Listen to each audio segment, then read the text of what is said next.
الحمدللہ ہم ایمان کے لیے اور عقائد کو درست کرنے کے لیے یہ لیکچر سن رہے ہیں، اور یہ اس سلسلے کا کلمے کے شرائط میں پہلی شرط جو ہے علم، اس کے سلسلے کا یہ تیسرا لیکچر ہے۔ ہماری بات پچھلے لیکچر میں جہاں رکی تھی سورۃ شورى آیت نمبر 13 پہ، قبر علی المشرکین ما تدعوہم الیہ، مشرکوں پر وہ بات بڑی گراں گزرتی ہے جس کی طرف تم ان کو دعوت دیتے ہو، اور وہ دعوت کیا تھی؟ لا الہ الا اللہ۔ کیوں گراں گزرتی تھی؟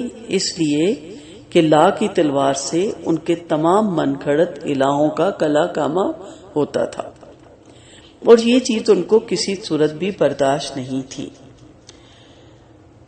آگے بڑھتے ہیں، یہ سب اولویت یعنی عبادت کے مباحث میں ہے، نہ کہ ربوبیت کے، یعنی ساری بحث جو ہم نے پیچھے کی۔ چنانچہ لا الہ الا اللہ کا مطلب ہمارے ہاں جو بیان کیا جاتا ہے کہ اللہ سے سب کچھ ہونے کا یقین اور اس کے سوا کسی سے کچھ نہ ہونے کا یقین، یاد رکھیے ہرگز یہ مطلب اس کا نہیں ہے۔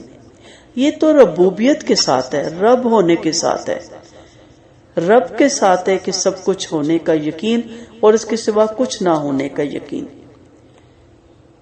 جس پر رسولوں کے ساتھ قوموں کا جھگڑا ہی نہیں ہوتا تھا، بنتا ہی نہیں، تمام لوگ اس پر متفق ہیں، تمام قومیں، تمام مذاہب اس چیز پر متفق ہیں، تمام فرقے، تمام جماعتیں اس مذاہب پہ متفق ہیں، اس ڈیفینیشن پہ۔ یہ الویت نہیں ہے جو رسولوں اور ان کی قوموں کے مابین اصل باعث نزاع تھا۔ قرآن کلمے میں لا الہ، الہ جو ہے وہ معبود ہے، سب کچھ خدا سے ہونے کا یقین، خدا کو فاعل حقیقی ماننے کی دعوت ہے، جو کہ ربوبیت کے ساتھ ہے، سب مانتے ہیں۔ سورج، چاند، ستارے، سمندروں، سب کا مالک اللہ ہے، چلانا، اس کو نکالنا، اسے اڑانا، ہواؤں کو، سب اس کا فاعل حقیقی اللہ تعالیٰ ہے، کسی کو کوئی مسئلہ نہیں ہے۔ جبکہ الویت کا موضوع اللہ کو فاعل حقیقی منوانا نہیں بلکہ معبود حقیقی منوانا ہے۔ جھگڑا اللہ کے فاعل حقیقی ہونے پر نہ تھا بلکہ معبود حقیقی ہونے پر تھا۔ آئی ہوپ کہ آپ کو بات واضح ہوگی۔ لا الہ عبادت کی نفی کرواتا ہے، کس کی؟ غیروں کی عبادت کی، غیروں کی پوجا کی، غیروں کی پرستی سے منع کرتا ہے، در در کی ٹھوکریں کھانے سے منع کرتا ہے، در در کی چوکٹوں پہ ماتھا ٹیکنے سے منع کرتا ہے، اللہ کے سوا ہستیوں کے پکارنے کے عمل کو باطل قرار ٹھہراتا ہے، الہ طاغوتوں کی اطاعت فرما برداری کو شرک قرار دلواتا ہے، اور عبادت، محبت، اخلاص، وفا، تابعداری، انابت یعنی لوٹنا پلٹنا، خشیت یعنی ڈر، خوف، تہذین، تکبیر، امید، توکل، سجدہ، طواف اور نیاز، ایسے بندگانہ افعال کو اللہ کے لیے خاص کر دینے کی بات کرتا ہے۔ جھگڑا یہ تھا کفار مکہ کا بھی، اور جھگڑا ابھی بھی یہی ہے قوموں کے درمیان، فرقوں کے درمیان اور مذہبوں کے درمیان۔ کلمے کی اس پہلی شرط کے لیے دلائل قرآن سورۃ محمد میں 19 نمبر آیت میں اللہ تعالیٰ کہتے ہیں فعلم، جانو، علم حاصل کرو، انہو کس چیز کا؟ یہ کہ وہ لا الہ نہیں کوئی الہ، کوئی معبود، الا اللہ سوائے اللہ کے، واستغفر اور بخشش مانگو، لذنبک اپنے ان کے گناہ کی، والمؤمنین والمؤمنات۔ اب کیا ہے؟ پس ہے نبی صلی اللہ علیہ وسلم اس بات کی حقیقت جان لو، امت کو سنانا ہے، پیغمبر کو کہہ کے امت کو بتانا ہے، نہیں کوئی عبادت کے لائق مگر اللہ۔ آیت سے واضح ہوا کہ کلمے کی حقیقت اور معنی جاننا ضروری ہے، نہ کہ محض اس کو پڑھ لینا۔ کلمے کے الفاظ بولتے ہوئے آدمی یہ شعور نہیں رکھتا کہ وہ زبان سے کیا کہہ رہا ہے، اور یہ بولتے ہوئے وہ کس بات کی عبادت اور پوجا پاٹ کی نفی کر ہے، اور زمانے میں کس کس کی خدائی اس کے بولے ہوئے ان الفاظ کی روح سے سراسر باطل ٹھہراتی ہے۔ پھر نہ ہی وہ یہ جانتا ہو کہ وہ کس ہستی کی تعظیم اور بندگی کا اقرار کر رہا ہے، اور نہ ہی اس کو یہ شعور ہو کہ یہ لفظ جو وہ بول رہا ہے خدائے وحدہ لا شریک کے لیے بندگی کو مختص کر دینے کا ایک باقاعدہ عہد نامہ ہے۔ ایسے آدمی کے حق میں کلمہ فائدہ مند نہیں ہے۔ یہ آیت جو ہم نے ابھی پڑھی، اس کے بارے میں امام بخاری رحمۃ اللہ علیہ اس سے استدلال کرتے ہوئے صحیح بخاری کی کتاب العلم میں باقاعدہ ایک باب باندھتے ہیں۔ اس میں وہ لکھتے ہیں، اس بات کا بیان کہ علم و فہم کا مرتبہ قول اور عمل سے پہلے آتا ہے، جس پر دلیل اللہ تعالیٰ کا یہ فرمان ہے، فعلم، جانو، سیکھو، پڑھو، علم حاصل کرو، اس بات کی حقیقت کا، لا الہ الا اللہ، نہیں کوئی عبادت کے لائق مگر اللہ، فبدا آب علم، چنانچہ یہاں اللہ تعالیٰ نے بات علم سے شروع کی۔ یہ امام بخاری کا قول ہے۔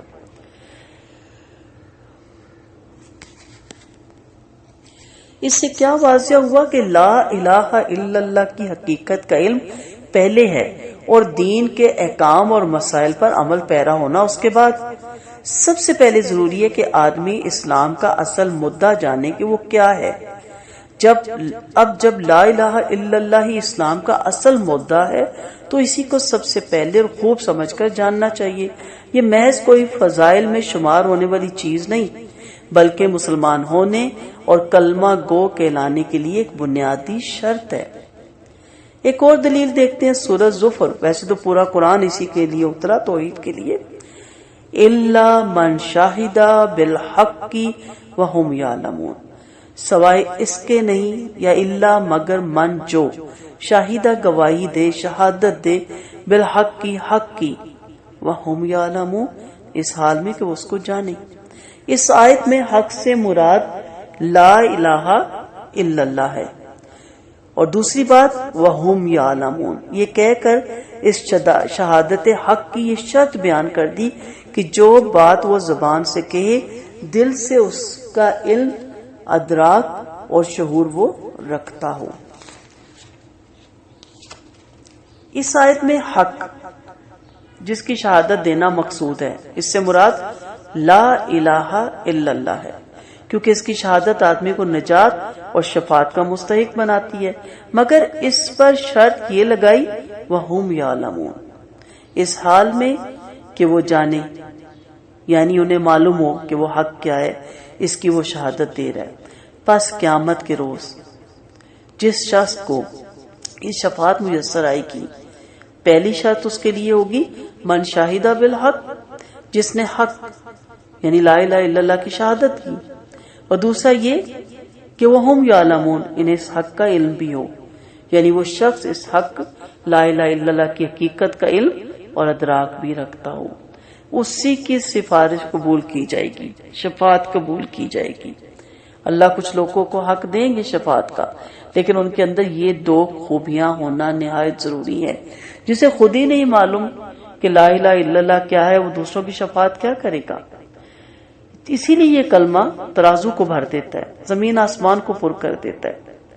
بس واضح ہوا کہ سوچ سمجھ کر اور علم اور شعور رکھتے ہوئے لا الہ الا اللہ کی شہادت دینا ہی باعث نجات ہے، نہ کہ بے سوچے سمجھے اور بغیر اس کا معنی اور مراد جانے محض اس کے الفاظ بول دینا۔ لا الہ الا اللہ کے الفاظ زبان سے بول دینا بے شک ضروری ہے اور یقیناً فائدہ مند ہے، مگر تب جب آدمی یہ علم اور شعور رکھے کہ یہ لفظ بول کر دراصل وہ کیا کہہ رہا ہے۔ وَهُمْ يَعْلَمُونَ۔ حضرت سنت سے بھی ایک دلیل دیکھ لیتے ہیں، حدیث سے بھی، مسلم کی یہ روایت ہے، حضرت عثمان رضی اللہ عنہ سے مروی ہے، صحیح حدیث ہے کہ آپ صلی اللہ علیہ وسلم نے فرمایا، جو شخص مرا اس حال میں کہ وہ اس بات کی حقیقت جانتا ہے کہ نہیں کوئی عبادت کے لائق مگر اللہ، وہ جنت میں داخل ہوگا۔ بہت آسان ہے؟ نہیں۔ جو شخص مرا اس حال میں کہ وہ اس بات کی حقیقت جانتا ہو کہ نہیں کوئی عبادت کے لائق مگر اللہ، وہ جنت میں داخل ہوگا۔ تو پھر ثابت ہوا کہ جو شخص مرا اس حال میں کہ اس نے ساری عمر توحید سیکھی نہ، عقائد درستی نہیں کیے، ایمان کو سمجھا ہی نہیں، اور اللہ کے سوا پوجی جانے والی ہستیوں کا انکار ہی نہ کیا، ان کو جانا ہی نہ، اس کے لیے جنت کی خوشخبری نہیں۔ یہ خوشخبری اسی کے لیے جس نے لا الہ الا اللہ کی حقیقت جان لینے کے بعد ہی اس دار الابتلاء سے دار البقاء کے لیے رفتے سفر اختیار کیا۔ اللہ ہمیں ان لوگوں میں شامل کرے۔ نبی کریم صلی اللہ علیہ وسلم کے الفاظ بہت خوبصورت ہیں، من مات وهم یعلمون انہ لا الہ الا اللہ۔ سو لا الہ الا اللہ کی حقیقت ایک ایسی چیز ہے جس کو مسلمان سینے میں ساتھ لے کر دنیا سے رخصت ہوتا ہے۔ اس پر موت پانا، اس پر جان دینا ایک مسلمان کا مقصود ہے۔